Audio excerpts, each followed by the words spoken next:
সন্ধ্যায় বর্ষার আকাশ ঘন কালো মেঘে ঢেকে আছে। ঝিপঝিপে বৃষ্টির মাঝে মাঝে বিদ্যুৎ ঝলকানো আলো ছড়িয়ে পড়ছে চারিদিকে। এমন ঝিপঝিপে বৃষ্টির মাঝে কাঁচা রাস্তার পাশে দাঁড়িয়ে কোমল ফেরিওয়ালা মাথায় পলিথিনের ব্যাগ পেঁচিয়ে বেচাকেনা করছে। সে কোমল ফেরিওয়ালা গত 10 বছর যাবৎ এই গ্রামে চুড়িমালা ফেরি করে বিক্রি করে। প্রতি সপ্তাহের বৃহস্পতিবার দিন তার আগমন ঘটে এই কুসুমপুর গ্রামে। কোমল ফেরিওয়ালাকে ঘিরে গ্রামের কয়েকজন মেয়ে বউ মাথায় ছাতা ধরে হাসি তামাশা করে কিনছে চুড়ি, মালা, আরো কত কি। হঠাৎ করে কারো উপস্থিতি টের পেয়ে মেয়েগুলো মুখ মলিন করে দৌড়ে পালিয়ে গেল যে যার বাড়িতে। কোমল মাথা ঘুরিয়ে পাশে তাকিয়ে দেখল কুসুমপুর গ্রামের মোড়ল মাথায় ছাতা ধরে গ্রামের সালিশি শেষে বাড়ি ফিরছেন। কোমল ওনাকে আসতে দেখে জোর হাত করে সম্মান নিবেদন করল। নমস্কার কর্তা মশাই। কৃষ্ণবর্ধন বাবু উত্তরে কিছু বললেন না, শুধু দু চোখে তার দিকে ফ্যাল ফ্যাল করে তাকিয়ে আবার হাঁটা ধরলেন। মোড়ল চলে যাওয়ার পরে কোমলও হাঁটা দিল বাড়ির পথে। ততক্ষণে চারপাশের অন্ধকারটা বেশ জাঁকিয়ে বসেছে। আকাশ ফেটে খানিক বাদে বাদে বাজ পড়ছে। কোমল দ্রুত পা চালিয়ে যাওয়ার চেষ্টা করছিল, যতটা তাড়াতাড়ি বাড়ি ফেরা যায়। কোমল ফেরিওয়ালার বাড়ি শিমুলতলি গ্রামে। এই গ্রাম থেকে প্রায় 5-7 মাইলের পথ হবে। খানিকটা পথ যেতে না যেতেই ঝমঝমিয়ে বৃষ্টি নামল। কোমল তাড়াহুড়ো করে একটু দূরে থাকা হরণ কাকার চায়ের দোকানে গিয়ে। হরণ কাকার সাথে কোমলের অনেক ভালো সম্পর্ক। কোমল যখনই গ্রামে আসে হরণ কাকার হাতে চা না খেয়ে সে বাড়ি ফেরে না। কোমলকে এমন ভর সন্ধ্যাবেলায় আধ ভেজা অবস্থায় দেখে হরণ কাকা বললেন, ইগো কোমল, আজ এত সন্ধে অবধি ফেরি করছো যে? দেখছো তো আকাশের অবস্থা ভালো না। কাকা, তোমাদের আর কি 12 মাসই বেচা কেনা চলে, কিন্তু আমাদের তো আর তা হয় না। রথযাত্রার উৎসবের জন্য কদিন একটু ভালো বেচা কেনা হচ্ছে, বুঝলে? তা দাও দেখিনি গরম গরম 1 কাপ চা। হরণ কাকা চুলো থেকে ধোঁয়া ওঠা গরম চা নামিয়ে কোমলের দিকে এগিয়ে দিল। কোমল চায়ে চুমুক দিতেই যেন তার মাথা ঠান্ডা হয়ে গেল। তখনও মুষলধারে বৃষ্টি পড়ছে। বৃষ্টির জলে গ্রামের মাঠঘাট পরিপূর্ণ। রাত প্রায় 8টা।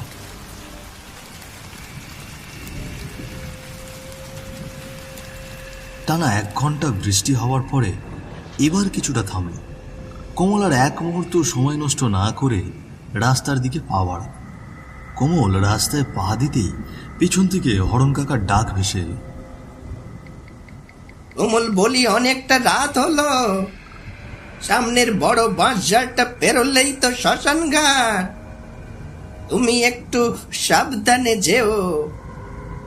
শুনেছি মানুষ এখানে অদ্ভুত কিছু দেখতে পায়।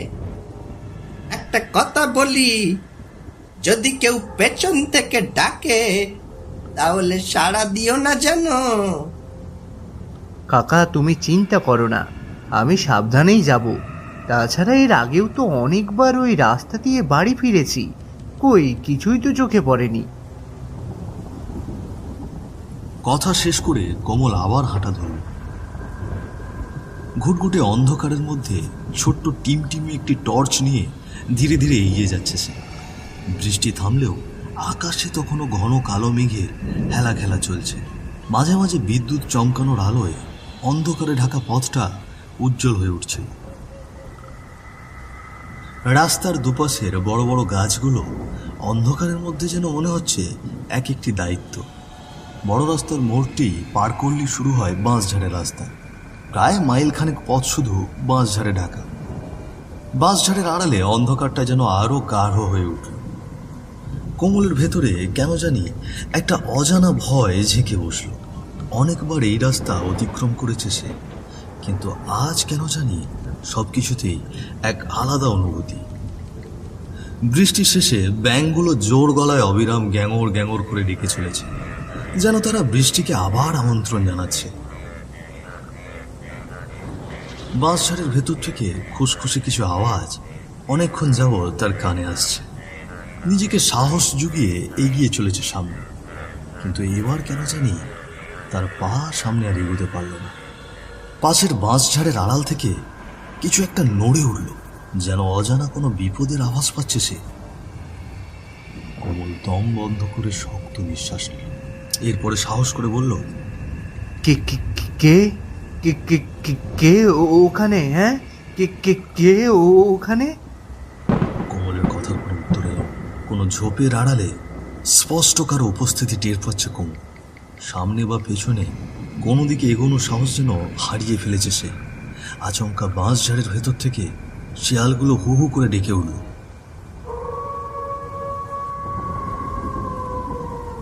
শিয়ালের রুক্ষ চিৎকারের মাঝে মিশিয়ে আছে যেন কারো মৃত্যুর কান্না, যেন কোনো অঘটন ঘটতে চলেছে। এখানে যদি শেষ হতো তাহলে হয়তো ভালো হতো, কিন্তু না। কমলকে পাথর বানিয়ে এবার তার কাঁধে এসে পড়ল একটা ঠান্ডা হাত, যেন হাতটি কোনো জীবিত মানুষের নয়, কারণ কোনো জীবিত মানুষের হাত এতটা ঠান্ডা হতে পারে না। কমল কিছু বুঝে ওঠার আগেই ভয়ে তার গলা দিয়ে চিৎকার বেরিয়ে এলো, বাঁচাও, বাঁচাও আমাকে, আমাকে ছেড়ে দাও, আমাকে ছেড়ে দাও। কমলের চিৎকার শুনে পেছন থেকে সান্ত্বনা দিয়ে একটি ঠান্ডা কণ্ঠস্বর ভেসে এলো, আরে দাদা, ভয় পাবেন না, আমি রজত, সামনের গ্রামে আমার বাড়ি। মুহূর্তে কমলের চোখ মুখ যেন রাগে লাল হয়ে উঠল।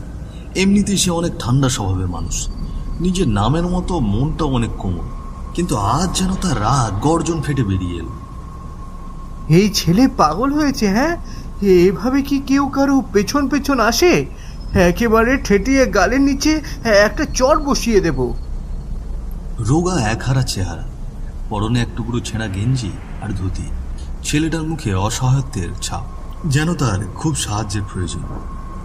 কমলের অমন রুক্ষ ব্যবহারের পরও ছেলেটির মুখ ঠান্ডা। মুখে এক দুশ্চিন্তার ছাপ নিয়ে ছেলেটি বলল, ক্ষমা করবেন দাদাবাবু, আসলে আমি আপনাকে অনেকক্ষণ থেকেই ডাকতে চাইছি, কিন্তু সাহস হচ্ছিল না। আসলে আমার ছোট ভাই আজ বিকেলে মারা গিয়েছে, তার সৎকার করবার জন্য কোনো মানুষ এগিয়ে আসেনি। দয়া করে আমার ছোট ভাইয়ের শেষ দাহ করতে আপনি কি আমায় একটু সাহায্য করবেন? কি সব বলছো? হ্যাঁ, আমি এখন এই রাত্রিবেলা তোমার ভাইয়ের দাহ করব? বলি ও ছোকরা, গ্রামে এত মানুষ থাকতে তুমি আমার কাছে কেন সাহায্য চাইছো শুনি? দয়া করুন দাদা, এখন যদি ভাইয়ের দাহ না করতে পারি তাহলে সারা রাত তার লাশ নিয়ে আমায় বসে থাকতে হবে। একটু সাহায্য করুন। আপনার ভাই হলে কি আপনি লাশটাকে এইভাবে নিয়ে থাকতে পারতেন বলুন? কমল যেন একেবারে নড়ে চড়ে উঠলে। সে কি করবে বুঝে উঠতে পারছিল না। ছেলেটির কথায় তার মনের এক কোণে মায়ার উদয় হল। আবার এমন দুর্যোগের রাতে যাওয়াটা ঠিক হবে কিনা সেটা ভেবেই পিছু পা হচ্ছে। অনেক ভেবে সে সিদ্ধান্ত নিল ছেলেটিকে সাহায্য করবে। আচ্ছা চলো দেখি, তবে বেশি দেরি করতে পারবো না বাপু, আমার আবার বাড়ি ফিরতে হবে জলদি।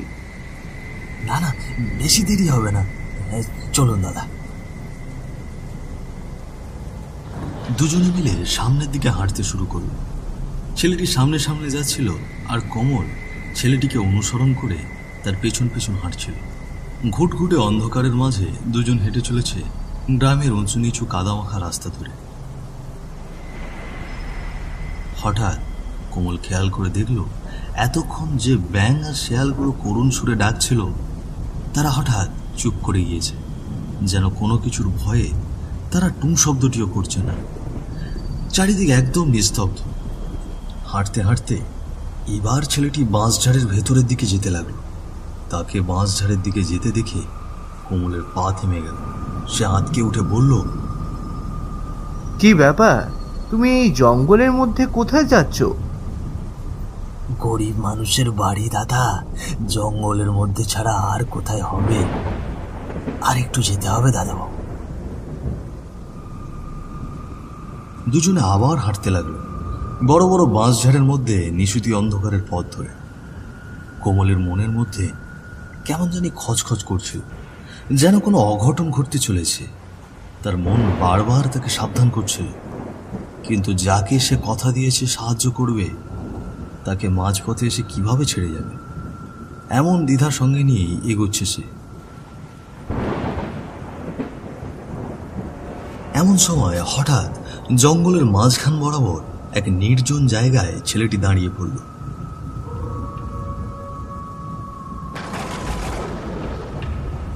কি হলো, দাঁড়িয়ে পড়লে যে? এখানেই কি তোমার বাড়ি? কিন্তু কই, আশেপাশে তো জঙ্গল ছাড়া কিছুই চোখে পড়ছে না। ছেলেটি কোনো উত্তর দিল না, একই জায়গায় ঠায় দাঁড়িয়ে রইল। কমল এবার বিরক্ত হয়ে তার সামনে গিয়ে দাঁড়াল। ছেলেটির সামনে যেতেই কমল যেন হকচকিয়ে উঠল। মুহূর্তেই ভয়ে তার বুক শূন্য হয়ে উঠল। সামনে একটা লাশ পড়ে আছে। অন্ধকারের মধ্যে লাশটির মুখটা স্পষ্ট না। কমল তার কাঁধের ফেরিটি মাটিতে রেখে টর্চের আলো ফেলল লাশটির উপর। লাশটির চেহারা দেখে কোমল নিজেকে ঠিক রাখতে পারল না। লাশটি আর অন্য কারো নয়। এতক্ষণ যাকে অনুসরণ করে কোমল এতটা পথ আসলো, লাশটি সেই রজত ছেলেটির। হাত পা মুচড়িয়ে গেছে, বড় বড় চোখ করে তাকিয়ে আছে কোমলের দিকে। জিভ বেরিয়ে এসেছে সামনের দিকে, যেন এ কোনো সাধারণ মৃত্যু নয়। এবার যেন কোমল নিজেকে তার জায়গায় ধরে রাখতে পারল না। ভয়ে তার হাত পায়ের শক্তি হারিয়ে লুটিয়ে পড়ল মাটিতে। ছেলেটি তখনও নিঃশব্দে দাঁড়িয়ে আছে সেখানে। দয়া করে আমাকে মেরো না, আমাকে ছেড়ে দাও, আমাকে ছেড়ে দাও। তুমি আমার লাশটি দাহ করে দাও, দাও। কোমল এমন কিছু শোনার জন্য প্রস্তুত ছিল না। সে কোনো কিছু ভাবা বাদ দিয়ে মাটি থেকে উঠে প্রাণপণে ছুটতে লাগলো। ঘন আর অন্ধকারের মধ্য দিয়ে সে কোন দিকে ছুটছে সে নিজেই জানে না। ঘন জঙ্গলটা পেরিয়ে হঠাৎ রাস্তার মাঝখানে এসে কোমল নিজেকে আর ধরে রাখতে পারল না। সে জ্ঞান হারিয়ে মাটিতে লুটিয়ে পড়ল। রাস্তার কাদার মধ্যে পড়ে রইল তার দেহটি। হাতের টর্চটি ছিটকে পড়ে রইল দূরে। চারিদিকে একদম নিস্তব্ধ।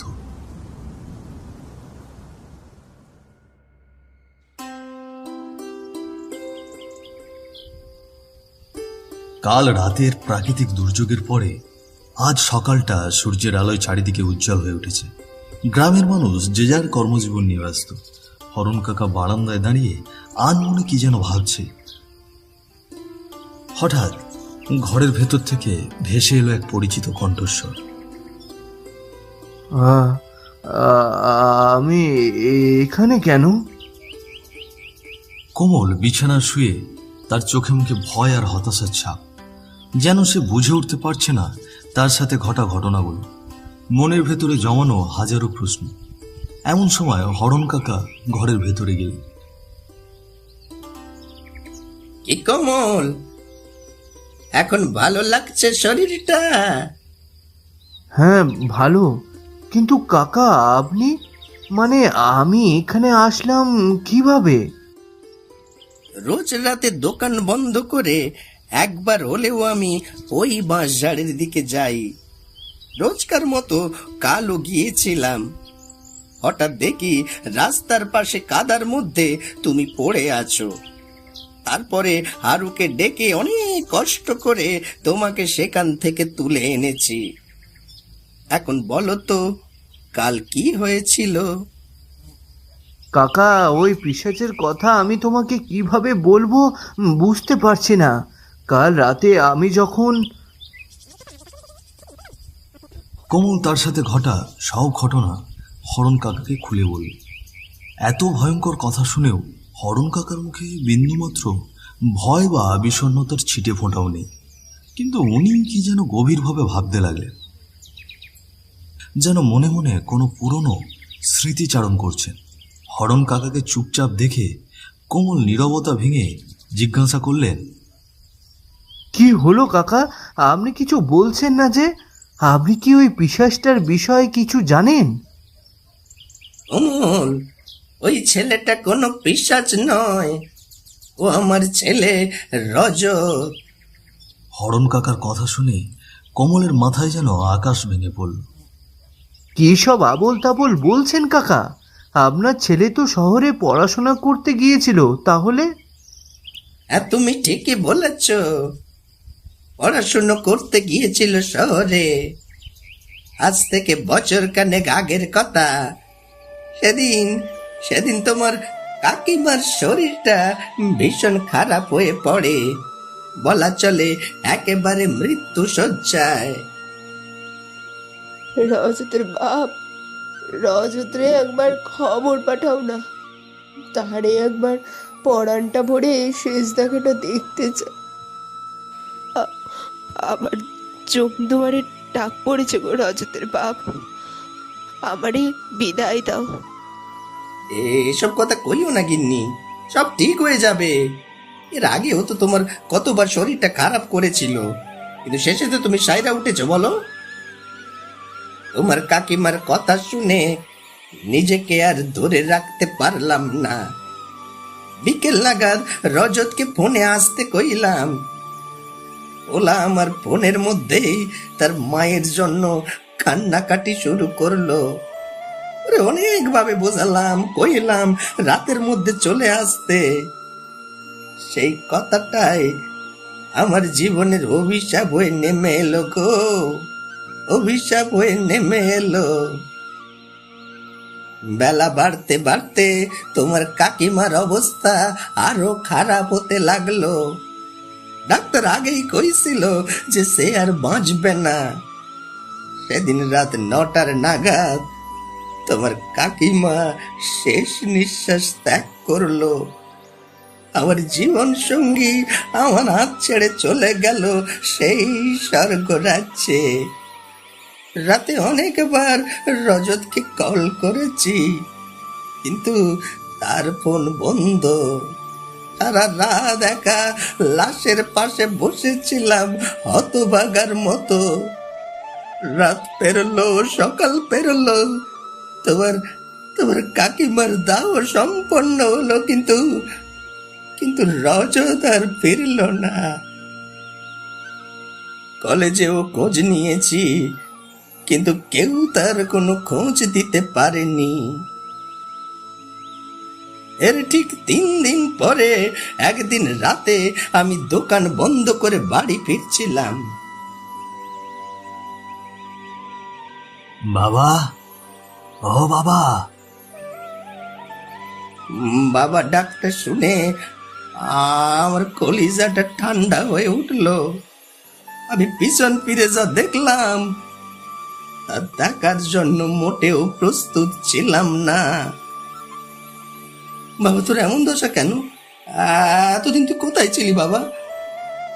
জানিস বাবা, জানিস তোর মা আমাদের ছেড়ে চলে গেছে রে। আমি একা হয়ে গেলাম রে বাবা, একা হয়ে গেলাম।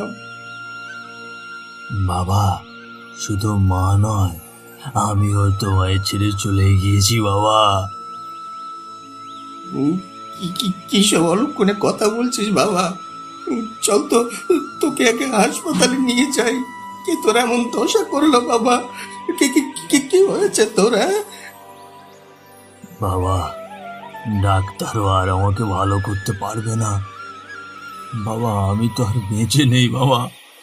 সেদিন তোমার ফোন পেয়ে তাড়াহুড়ো করে বাড়ি ফিরছিলাম। ট্রেন থেকে নেমে জঙ্গলের পথ ধরে হেঁটে আসছিলাম। রাত হওয়ার জন্য কোনো গাড়ি পাইনি। হঠাৎই জঙ্গলের মধ্য থেকে কালো কাপড় মুখে দিয়ে 2জন লোক আমাকে এলো পাথারি মারতে লাগলো। আমি অনেক চিৎকার করে বলেছিলাম, তোমরা কি চাও নিয়ে যাও, তাও আমাকে আমার মায়ের কাছে যেতে দাও। কিন্তু তারা আমাকে ছেড়ে দিল না বাবা। আমার হাত পা ভেঙে দিল। আমার অনেক কষ্ট হয়েছিল বাবা। ওরা আমাকে কেন মারলো বাবা? আমি জানি না, আমি তো কারো কোনো ক্ষতি করিনি বাবা। আমার লাশটা ভালো নেই বাবা, শিয়াল কুকুরে ছিন্ন ভিন্ন করে খেয়ে ফেলেছে। কথাগুলো অনেক কষ্ট নিয়ে বলেছিল আমার ছেলেটা, এরপরে কোথায় যেন মিলিয়ে গেল। পরের দিন আমি জঙ্গলের ভেতরে তার ছেঁড়া কিছু কাপড় খুঁজে পেয়েছিলাম। তারপর থেকে এখনো আমার ছেলেটার আত্মা সেই পাঁচঝাড়ের জঙ্গলেই ঘুরে বেড়ায়, খুঁজে বেড়ায় তার খুনিকে। আমি জানি না তার তার তার আত্মা কবে মুক্তি পাবে। অনেকেই দেখেছে তাকে, কিন্তু সে কারো কোনো ক্ষতি করেনি, শুধু শুধু ভয় দেখায় যেন যেন রাতে কেউ ওই পথে না যায়। এতক্ষণে কমলের মনের ভয়টা দূর হয়ে ভেতরে এক কষ্টের প্রলেপ পড়ল। হারান কাকাকে সান্ত্বনা দিয়ে কমল নিজের বাড়ির পথে রওনা হল। এই ঘটনার পরে কমল এটা বুঝেছে, রাতের বেলা চেনা হোক বা অচেনা, সব রাস্তায় হয়ে ওঠে ভয়ঙ্কর।